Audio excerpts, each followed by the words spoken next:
సామెతల గ్రంథం దయచేసి 10వ అధ్యాయం 18వ వాక్యంలో ఈ మాట రాశారు. ఈ మాట మనం చదువుతాం. చూడండి 18. అంతరంగమున పగ ఉంచుకొనువాడు అబద్ధికుడు. ఎవరు అబద్ధికుడు? అంతరంగమున, మనస్సులో, హృదయంలో నువ్వు పగ ఉంచుకుంటే బైబిల్ చెప్తున్న మాట, నువ్వు అబద్ధికుడివి. నేను ఇలా అనుకుంటాను, ఈ ఒక్క సెంటెన్స్ తీసుకొచ్చి సంఘానికి అప్లై చేస్తే ఎంతమంది అబద్ధికులు ఉంటారో చూడండి. హృదయంలో పగ, పైకేమో ప్రేమ, లోపలేమో పగ. ఇలాంటి వాళ్ళు సంఘాల్లో ఎంతమంది లేరు? బైబిల్ పట్టుకుని బోధ చేసే పాస్టర్ గారిలో ఈ లక్షణాలు కలిగిన వాళ్ళు ఎంతమంది లేరు? నేను అదే చెప్తున్నా, నువ్వు బోధించినంత మాత్రాన దేవుని రాజ్యం చేరుకోలేవు. నువ్వేదో ప్రార్థన చేసుకున్నంత మాత్రాన ప్రభు రాజ్యానికి చేరుకోలేవు. మరి ఏం చేద్దాం? నీ మనసులో ఉన్న పగను తీసి పక్కనట్టు, నీ అంతరంగములో ఉన్న పగను తీసి పక్కన పెట్టు. అంతరంగమున్న పగ ఉంచుకున్నవాడు అబద్ధికుడు అని రాశారండి. పగలేని వాళ్ళు ఎంతమంది ఉంటారు సార్? మీరు అనుకుందాం, 300 మంది సంఘస్థుల్లో, 300 మంది సంఘ విశ్వాసుల్లో, 300 మంది ప్రభువుని ఎరిగిన విశ్వాసుల్లో పగలేని విశ్వాసులు ఎంతమంది ఉండొచ్చు? ఏమంటే ఏది పగ? యోహాను గారు రాసిన మొదటి పత్రిక, యోహాను రాసిన మొదటి పత్రిక 4వ అధ్యాయం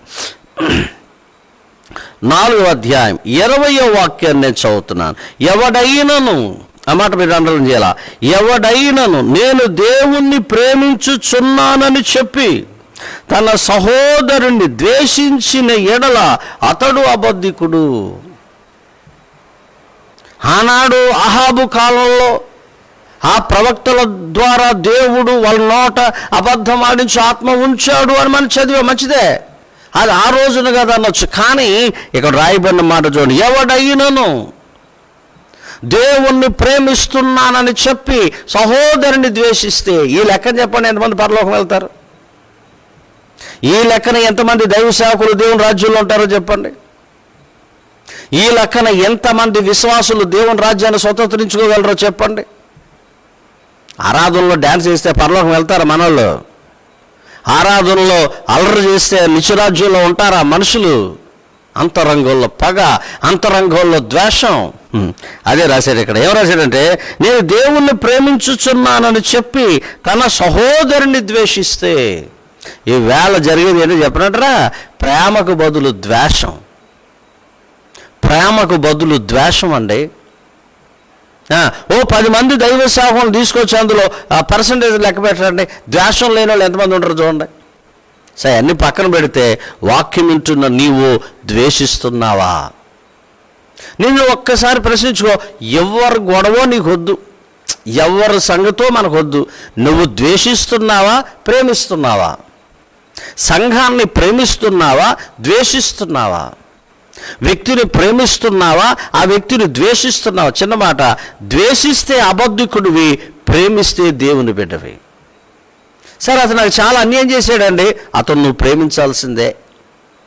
అబ్బో, అతను నాకు చేసిన అన్యాయం అంత ఎంత కాదండి, యెహోవా ఈరంటావుగా, దేవుడు చూసుకుంటాడు. యేసు ప్రభువుని కొట్టారు, ఏమండి, ఆ తలంతా పెరికి వేశారు, చాలా దెబ్బలు కొట్టారు యేసు ప్రభువుని. కానీ యేసు ప్రభు ఏమన్నాడు?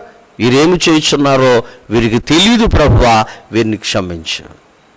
అంటే యేసు ప్రభులో ద్వేషం లేదు, యేసు ప్రభు మాటలో ద్వేషం లేదు, యేసు ప్రభు అంతరంగంలో ద్వేషం లేదు.